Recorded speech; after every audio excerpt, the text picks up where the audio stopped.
Hello! I hope you're all having a wonderful day. In this video, I'm going to talk to you about why I am starting Houston Education Consulting Services.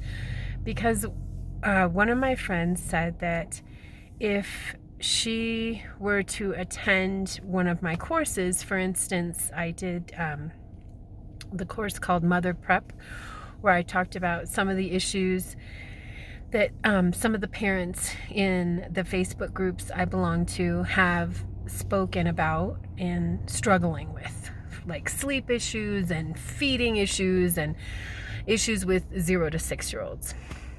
And so I did about a 20-minute video called Mother Prep and briefly went over the Montessori approach to a majority of those issues.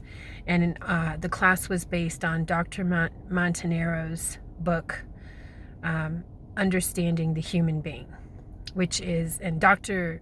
I think her name is Silvana Montanero, was one of the, or is, I think was, I don't think she is any longer, because she's got to be my mom's age, I think. She was one of the assistants to infancy trainers in Montessori, which is for the 0 to 3-year-olds. So in creating that course, one of my friends said, she would say, well, who are you to talk to me about mothering my children? Why would I even consider hiring you as a consultant or hiring you to come to my home and show me how to create an environment that's conducive to my child's independence and whatnot? And she became defensive.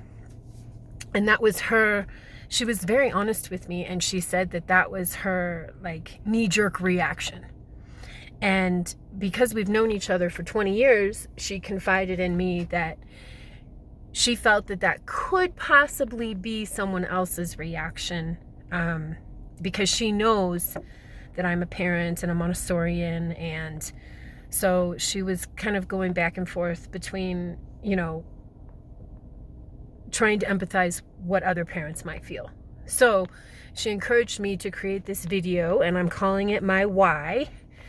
And I'm getting into some of the nitty gritty, how do you say it? Some of the interesting reasons as to why I decided to start this consulting business. I struggled as a mother myself. I struggled as a teacher in the classroom, as a Montessorian. I was a young mother with my first child. I was very blessed to have 2 wonderful parents help me through parenting my children, which has been I'm very, very grateful. And it's been an incredibly arduous, challenging, but rewarding journey in parenting 3 children. All 3 of them came with different struggles. I had postpartum depression with all 3 of them. I struggle with eating, with feeding. Loriana was probably the most challenging because we had trouble latching on for nursing. And then I watched these 2 documentaries. Some of you may remember Ricki Lake. Ricki Lake was in a movie called Hairspray in either the late 70s or the very early 80s. And then she created a talk show, and she did the talk show for many years. Well, she is a mother. I believe she may have more than 3. But at the time that she created the documentary, I believe she was a mother of 3 children. And in having her children, she decided that it was time to speak out about a lot of different issues involving the, what would you call it, like the medical industry in relation to pregnancy and birthing, hospitals and whatnot. So the 2 documentaries are called The Business of Being Born and More of the Business of Being Born. So, when I had Loriana, it was at a hospital in Central Phoenix, and it was a very challenging experience. I felt like I was in a fast food restaurant that was delivering babies. Women were screaming all over the place. I did have a really sweet nurse who tried to discourage medication, but I was in so much pain because the entire environment was set up in such a way where they were just trying to get babies delivered as fast as possible without thinking about the comfort or welfare of the mothers. I had one nurse.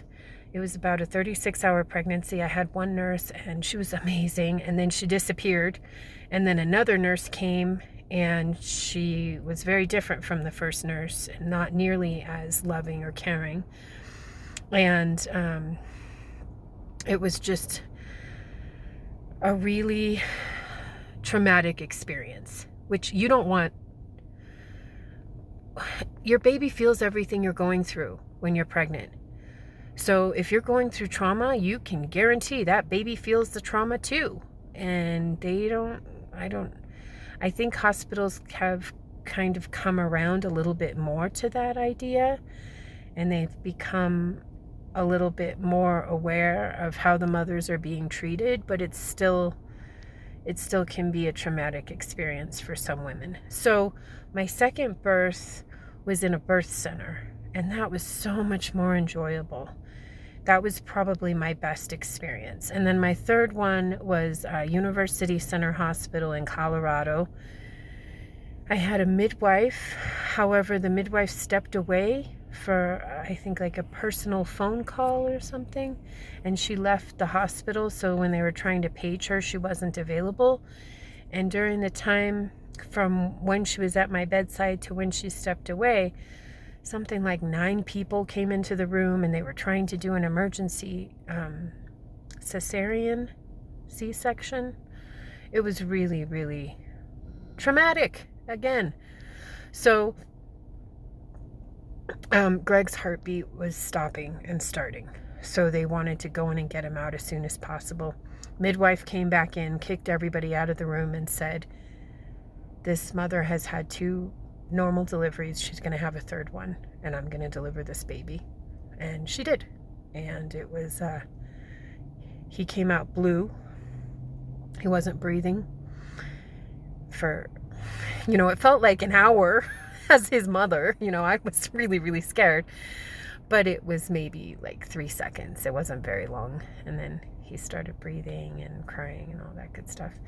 And Dr. Dubovoy in my elementary training came in and showed us this video that she shows in her Assistance to Infancy training course. When that training's going on, she comes in and shares it with the trainees.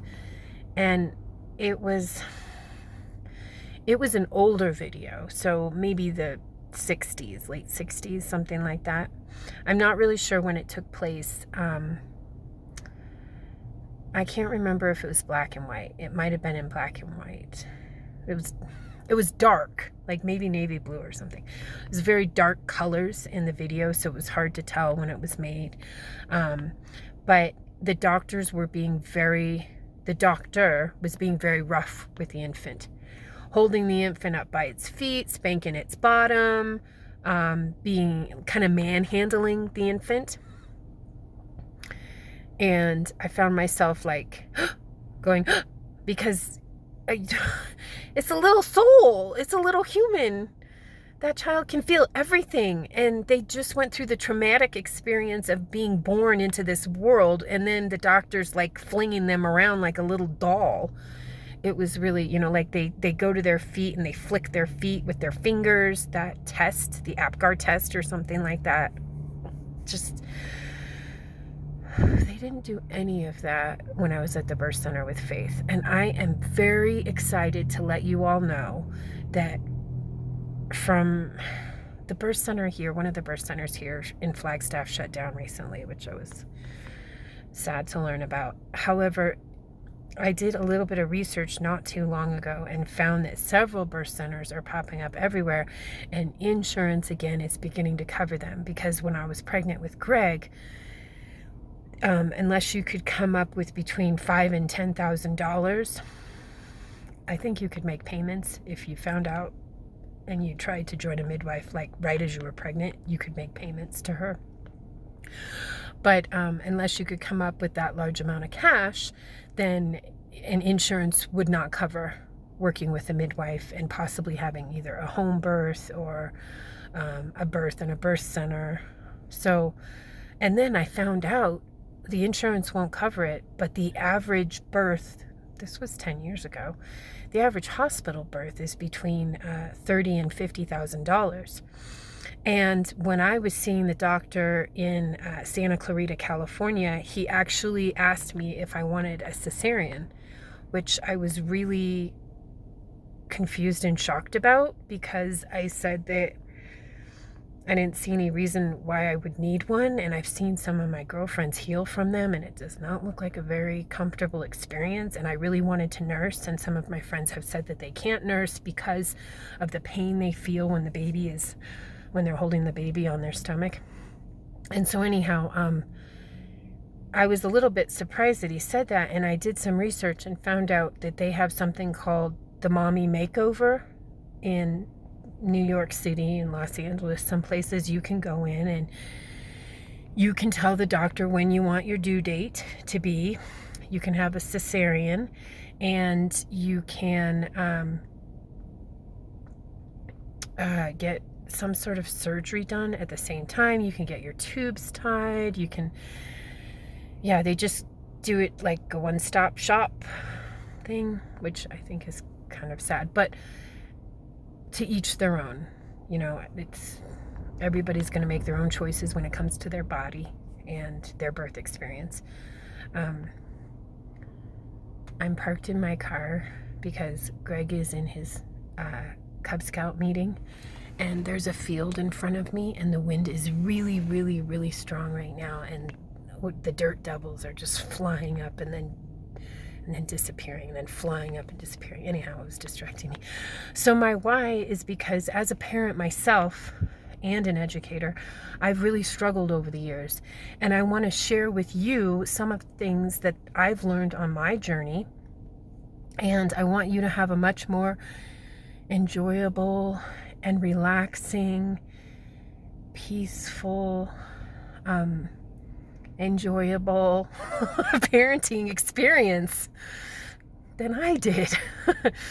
The one, Faith at the Birth Center, that was actually pretty enjoyable. The only downside was my midwife had cancer at the time, and she had to leave to have some cancer treatments, and I had another midwife come in to deliver Faith, and she would not let me get into the positions that I wanted to get into because I had studied the Bradley method. And she was very forceful, and she wasn't very loving. But aside from that, it was in a home-like environment. It's called Bethany Women's Health Center. I don't know if it's still there. It was like 43rd Avenue in Bethany Home, right down the street from Bethany Hospital. So they had a 24-hour ambulance line and oxygen if you needed it. And being, birthing in a bed, and there was a kitchen. There were like 4 bedrooms and a living room and a kitchen. I was the only one there because, back in 2004, a lot of people were still using hospitals. And, I guess women have been practicing childbirth, with midwives since the 60s, probably earlier, but it just it wasn't that well known. I was the only one there. It wasn't that busy. So I just wanted to share with all of you my why for creating this business, in hopes that all of you feel comfortable coming to me and asking questions. The channel is Ask a Montessorian, and I want to help all of you learn from my experiences. I want to share my wisdom as a mother and as an educator, and having experienced these different births and the challenges I faced in the classroom, the challenges I faced with my own children, in hopes of making parenthood more enjoyable for you. ask. So please feel free to ask a Montessorian. And as my son likes to remind me, I'm supposed to say, if you liked this video, please click like and subscribe. I hope you all are having a wonderful day, and thank you for watching.